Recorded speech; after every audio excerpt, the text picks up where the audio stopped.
Kom ons begin maar sommer. Marius, thanks for joining me. It's great to chat to you again. I mean, it's been a long time.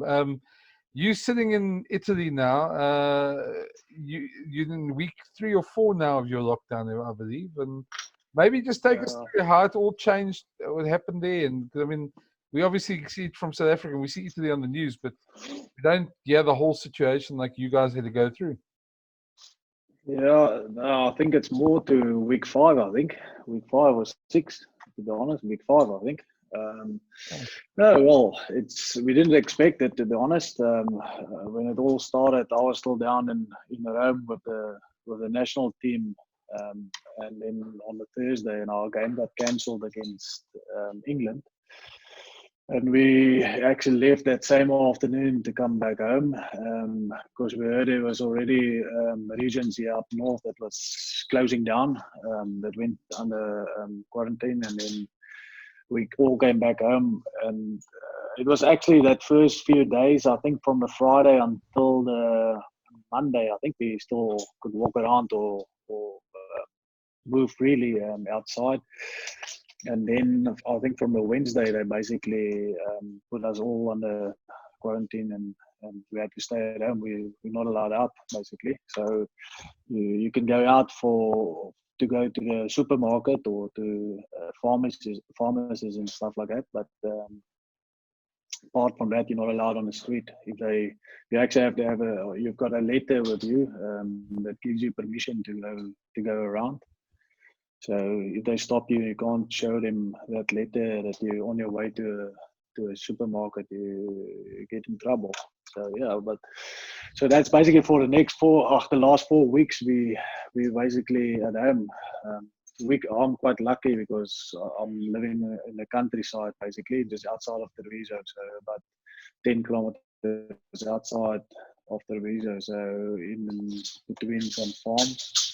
So I've got a reasonably big house with some open space around the house. My garden's quite big, and then about 2-3 hectares around here that's open. So we're not that bad, to be honest. But there's people sitting down in apartments that honestly I think they are struggling after 4 weeks of not going outside. Yeah, I can imagine. I mean, we've obviously also in the middle of a lockdown here in South Africa, but you get the sense at some point that some people don't take it as seriously. And obviously Italy's been hit extremely hard. Just for you, I mean, how's that experience been just from what you have back home in South Africa compared to what you experienced there? Yeah, the first thing, I mean, it's obviously a surreal feeling. At the start, you don't really think much of it, to be honest. And then when you start seeing the numbers coming out, and obviously when you're on lockdown, you've got a lot of time to go online and watch TV and things like that. And then slowly but surely you start realizing what impact it's got on everyone. I mean, I think Italy is standing at the moment just over 17,000 deaths. And then obviously the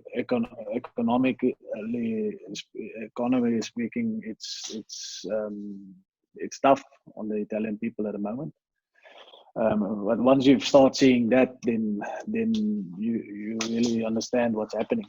And then obviously, I mean, I think in all honesty, seeing what happened in South Africa, I think they were pretty good, to be honest, by shutting down the country quite quickly without having a lot of cases, to be honest. And I think that's for the good. But it will be tough. I mean, I think South Africa is probably 3 weeks behind Italy with the whole thing. So hopefully not. But I think there might be still tough times lying ahead for South Africa. But it is tough. I mean, it's tough seeing the people struggling, really struggling, especially the older people. And you get annoyed with people that doesn't listen and doesn't respect the regulations that they put out. So yeah, but it's a new way of living, to be honest.